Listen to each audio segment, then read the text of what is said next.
dia 5 de janeiro, a Avenida Paulista foi palco de um evento muito preocupante de intolerância religiosa. Ali estava um pregador, um homem que decidiu anunciar o Evangelho de Jesus, e ele fazia isso confiando na liberdade religiosa e no respaldo da Constituição Federal. Então ele pregava o Evangelho e ouvia quem quisesse ouvir. No entanto, algumas pessoas se aproximaram e começaram a agredi-lo verbalmente e usaram expressões como burro, como xingamentos mesmo, palavras ofensivas foram usadas contra ele. E chegou um momento em que um daqueles que estavam ofendendo usou de violência e deu um tapa na mão do pregador e jogou a Bíblia dele no chão. E isso trouxe uma reação extremamente impactante daquele pregador, porque ele não reagiu na verdade. A reação dele foi de palavra. Ele disse: eles fazem isso porque eles sabem que eu não vou bater neles. Então, na verdade, o coração dele foi movido pelo coração de Jesus. E é curioso porque a notícia que foi veiculada a respeito desse fato mostra que naquele mesmo momento, naquela mesma região, haviam grupos de rock que estavam tocando músicas, havia um grupo dançando ao som de uma caixa de som com um som bem alto, e ninguém se sentiu incomodado a respeito disso, apenas com o pregador que falava da palavra de Deus.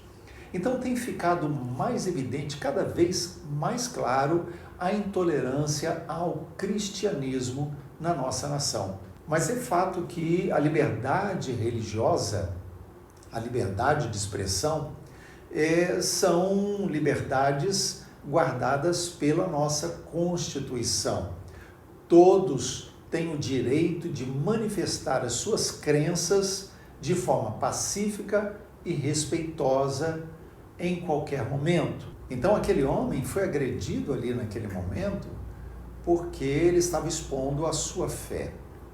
E aquelas pessoas, como tem acontecido em muitos outros lugares, não levaram em conta o fato de que o proselitismo religioso, seja ele de qualquer religião, ele faz parte daquilo que a lei chama de liberdade religiosa.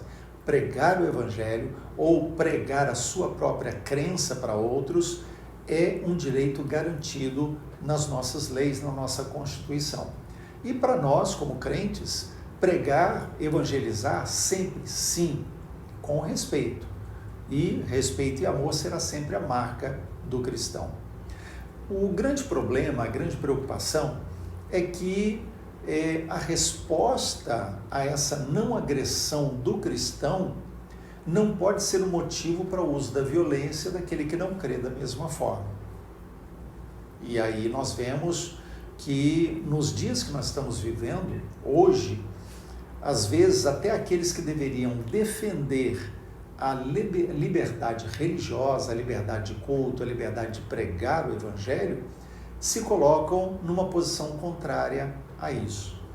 Um outro fato que aconteceu recente é quando o Ministério Público da Bahia, ele abriu um inquérito contra uma cantora que se converteu há pouco tempo, e a denúncia que foi feita contra essa cantora dizia assim, que foi um ato de racismo religioso por parte dela, na violação do bem cultural e de direitos das comunidades religiosas de matriz africana.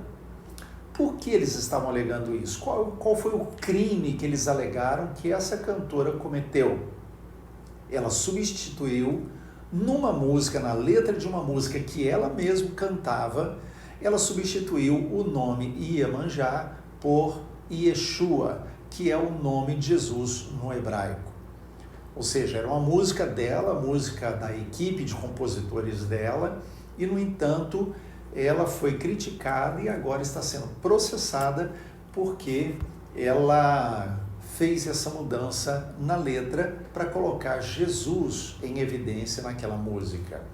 Agora, precisamos entender que ela não criticou nenhuma religião, ela não fez crítica, ela não promoveu nenhuma segregação cultural, ela não promoveu nenhum tipo de abuso contra alguma outra religião. Ela apenas pronunciou a palavra Yeshua durante uma performance artística, coisa que outros cantores também fazem, trocando outras palavras, trocando outras letras. Agora, ela estava no direito dela de usar a liberdade religiosa e a liberdade de expressão.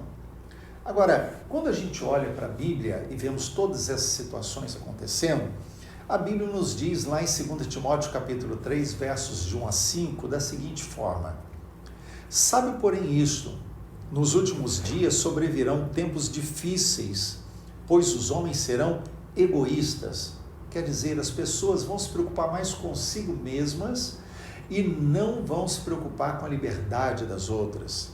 Serão avarentos, jactanciosos, arrogantes, blasfemadores, desobedientes aos pais, ingratos, irreverentes, desafeiçoados, implacáveis, caluniadores, sem domínio de si, cruéis, inimigos do bem, traidores, atrevidos, enfatuados, mais amigos dos prazeres do que amigos de Deus.